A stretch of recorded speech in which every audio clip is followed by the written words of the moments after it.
Salut, nous sommes là pour la formation sur les langages de programmation visuelle basic.net, donc VBNet.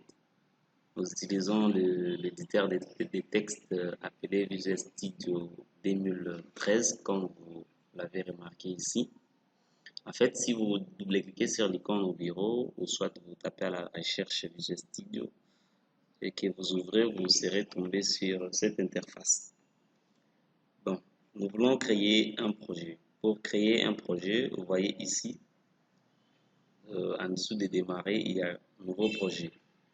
Si nous voulons ouvrir un projet déjà existant, on peut cliquer sur ouvrir un projet. Mais pour nous, c'est pour créer les nouveaux projets. Je clique sur créer un nouveau projet. Je patiente un peu.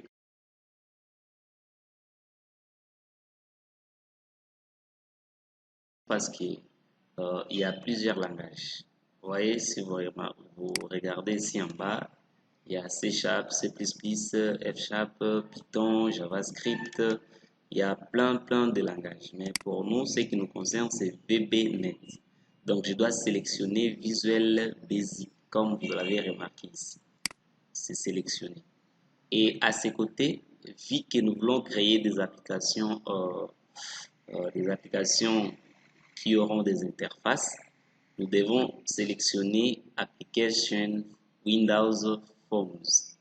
Mais si c'était que nous sommes en train de créer des applications console, on aurait pu choisir même Application Console ici. Je laisse par défaut Application Windows Forms. Et ici en bas, on me demande le nom de l'application. Vous voulez donner quel nom? En fait, moi je vais donner J inscription, comme ça. J inscription 01. En bas, on me dit l'emplacement. Où est-ce que vous voulez stocker le projet? Vous pouvez cliquer sur parcourir pour chercher là où vous voulez stocker votre projet. Mais pour mon cas, c'est au bureau, c'est là où je vais stocker les projets. Je sélectionne juste le bureau et je fais sélectionner un dossier. Et ici en bas, c'est le nom des solutions qui est conseillé même de laisser avec ce qu'on vous propose par défaut parce que ça porte le nom du projet. Je fais OK. Et dans quelques secondes, vous allez voir le projet J-inscription 01 sera créé. Vous voyez, même si on dit création du projet, on patiente un peu. Voilà. Comme vous l'avez remarqué, ça nous a créé par défaut un formulaire qui est là, qui s'appelle même Form 1. Et si vous vérifiez ici à droite, il y a le nom du projet. Et dans le projet, si on le déroule, on a un formulaire. Bon, moi je vous conseillerais de supprimer ce formulaire, en fait de l'enlever dans les projets, en faisant clic droit sur Form 1 et vous choisissez ici. Ne supprimez pas, mais plutôt il faut faire exclure du projet. Vous cliquez sur exclure du projet et vous dites oui. On va enlever le form 1 qui est là, le form 1 dans le projet. Patientez un peu. Voilà, on a supprimé les form 1. Regardez ici, il y a des onglets. Il y a fichier, il y a édition, il y a affichage, il y a projet, il y a générer, debug. Nous allons voir tous ces onglets ici. Après, au fur et à mesure, on avancer dans notre projet. Mais ici à droite, comme vous l'avez remarqué, il y a aussi des onglets. Mais ce que nous devons beaucoup plus utiliser, c'est boîte à outils ici.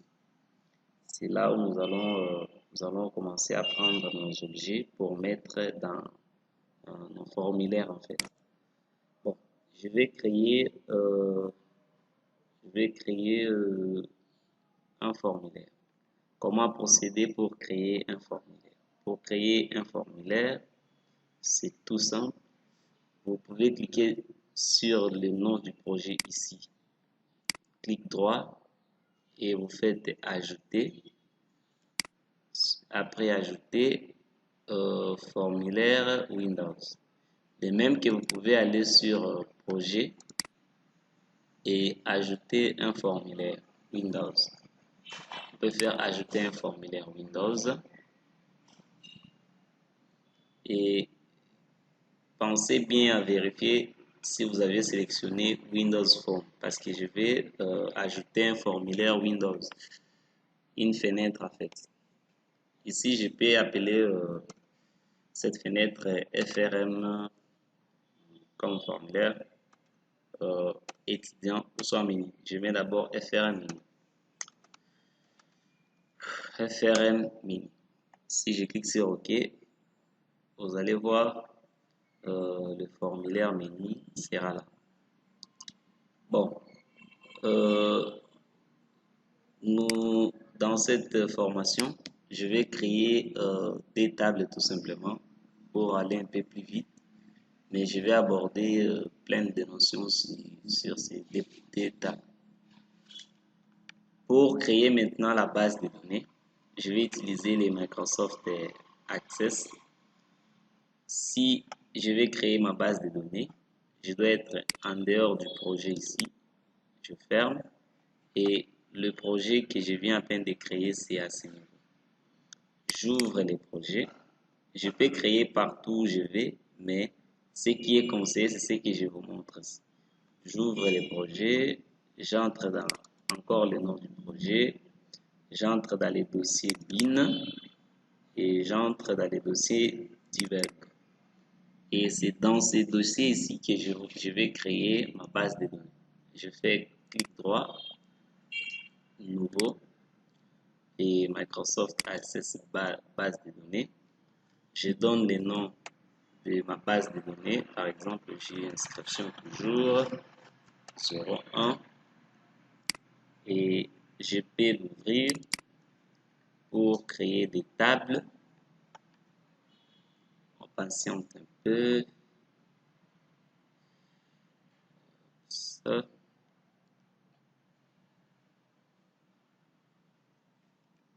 Patientons juste un peu. Voilà, j'active les contenus, de même que vous pouvez même fermer ici, ça ne me dérange pas. Ici, je vais créer la table. Pour toute création d'Access, comme vous les connaissez, on part toujours dans l'onglet Créer. On fait Créer, création des tables. Je vais créer une table étudiant qui portera les ID études et le nom études, le post-nom études, le prénom études et je vais mettre aussi genre études. Ici, j'ai mes champs, je vais déclarer les ID ici comme clé primaire. Je vais mettre les ID en auto-incrément. Je prends un numéro auto qui est là et je fais enregistrer. On me demande le nom de la table, je peux dire c'est T minuscule étudiant. T minuscule étudiant. Et j'enregistre, je peux fermer ici la table. Je pars créer la deuxième table, ça sera la table auditoire, ça sera ID audit, désignation tout court comme ça. Et ici, j'aurai le ID, soit j'aurai l'étudiant, je vais dire étudiant comme ça. Donc, je vais créer des tables qui seront en relation entre elles. La table étudiant va céder la clé à la table auditoire et la clé étudiant qui sera dans la table auditoire sera la clé étrangère. Donc, nous devons procéder à relier ces deux tables. Pour relier, je clique sans lâcher sur le bouton de la touche contrôle en fait et je viens à ce niveau, je sélectionne D audit. Sans lâcher toujours, je clique encore sur étudiant et je lâche. Maintenant, je pars cliquer sur clé privée. Donc, les deux champs ici sont des clés. J'attribue les types au niveau du champ ID Edit J'ai dit numéro auto. Mais pour le champ étudiant, c'est une clé étrangère. Je fais assistant liste des choix. Comprenez? Liste des choix. Je vais que l'achat, ça ce n'est pas ma faute, c'est Access. Comme vous l'avez remarqué ici, c'est une faute qu'on a commise. Je fais suivant, je sélectionne la table, je fais suivant, je prends le champ qui vont apporter des données, je sélectionne, je fais suivant, je choisis les champs de tri, je prends les ID, je fais suivant et suivant, activer l'intégrité des données et suppression à cascade et je fais terminer. Ah oui. La table doit être appelée T auditoire. Je fais OK. Je peux fermer ça aussi. Pour voir ma relation, c'est juste des outils des bases de données ici, les relations, et c'est comme ça. C'est comme ça que je voulais.